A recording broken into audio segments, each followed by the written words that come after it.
dito ka lang pala. Ano ba naman yan? Talo kagabi. Ito nga pala mga panalong numero ko. Ano ba, Mario? Kung bata ka, gusto mo ba akong mahuli? Ang ingay mo! Ano ba yan? Ingay. Sa higit-tatlong dekada mo ng pagkukumbrador, wala ang nangyari sa'yo eh. Para kung may agimat eh. Agimat? Hindi ka nahuhuli. Tarantado to. Wala akong agimat. Takot lang. Meron ako. Ito ang mga panalong numero ko. Basta mo na. Dali. Sandali lang. Tapay. Sige, anong numero mo? Basta mo. 7, 5, 11. Ngayong gabi yan ha. Oh, ito. Kopya mo, ha?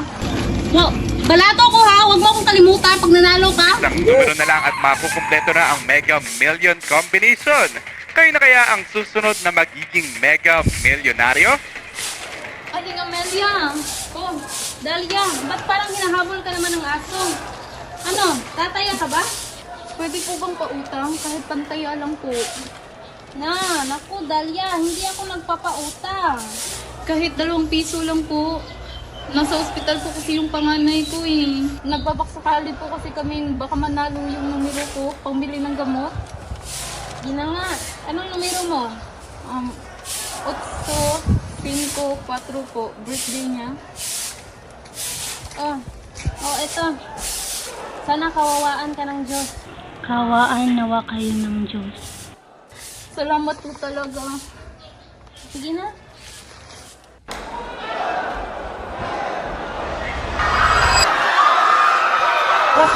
Wala ang tigilin sa masama! Tinbog na kayo! Sabi ko na nga ba't ikaw ang nagpasimuno dito? Matagal ka na naming minamanmanan. Wala akong batas na nilalabag.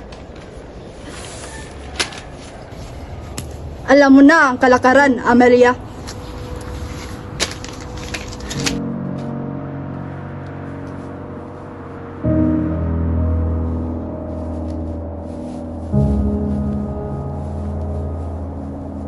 Ito. Kano ba to?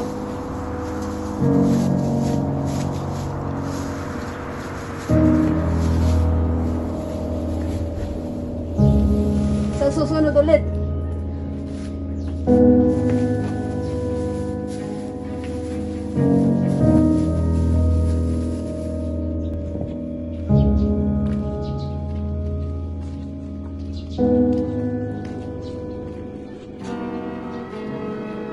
Utang ina! Utang ina!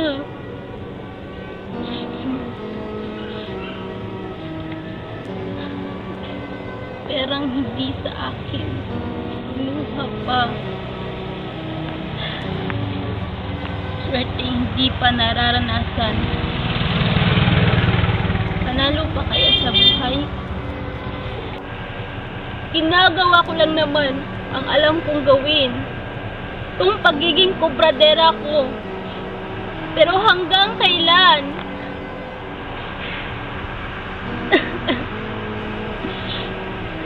Paano na lang kung wala ang muting? Walang tulad ko na middleman na maiipit sa mga punditang organisasyon na nakikinabang sa aming mahirap. Uunlad ba tayo? O mas lalo lang tayong malulugmok?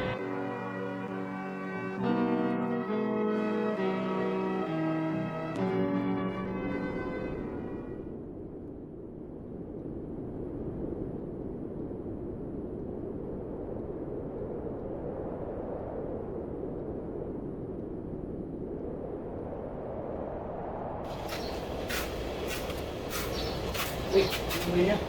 Pabalik ka na pala. Yan ang mga numero rin kahapon eh. Patalo. Talo pa yung binigyan ng kumpare. Ito mga bagong numero ko. Ito sure ball na talaga. Anong numero? 7, 6,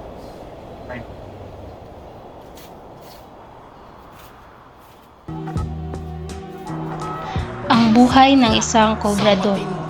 Walang kasiguraduhan. Puno ng pangamba. Ngunit hindi maaaring tumigil. Dahil kahit anong mangyari, bukas, babalik na naman sila sa parehong siklo. Bayan at kapaligiran ay nag-obserba, nagpasa, nag-usisa, hanggang mapag-alamang ang kasaganahan raw ay para lang sa palaban.